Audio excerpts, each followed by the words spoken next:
Actualidade semanal en 140 segundos. Facenda. Galicia é a primeira comunidade autónoma en tramitar no Parlamento os orzamentos para o ano 2019, grazas a unha estabilidade institucional que contrasta coa situación política en España, onde aínda non foi presentado o proxecto de lei de orzamentos para o vindeiro exercicio. O Parlamento galego ven de presentar uns orzamentos que medran un 3,8% ata chegar aos 9.850 millóns de euros e que contemplan a baixada do gasto en débeda, aumentan o gasto social, o investimento e os fondos para emprego, co obxectivo de crear 15.000 postos de traballo a tempo completo. Emprego. A Xunta de Galicia pechará 2018 con 5.686 prazas de emprego público para a sanidade, educación, servicios sociais e administración xeral, un incremento do 65% sobre a oferta pública de emprego de 2017.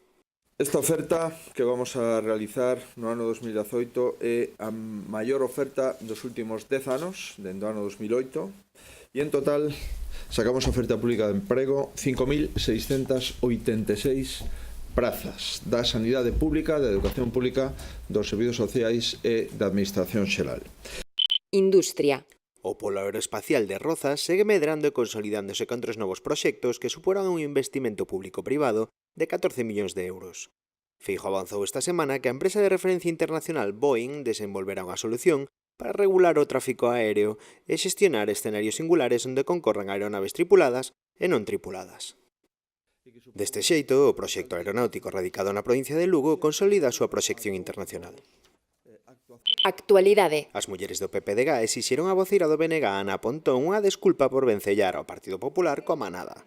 Afirmaron que non calarán cando as acusen case de mirar cara a outro lado cando hai vítimas sufrindo e morrendo ás mans das súas parellas. Todo isto é moi duro escoitalo, pertencendo a este partido político, pero moito máis doloroso é facelo militando no Partido Popular sendo muller.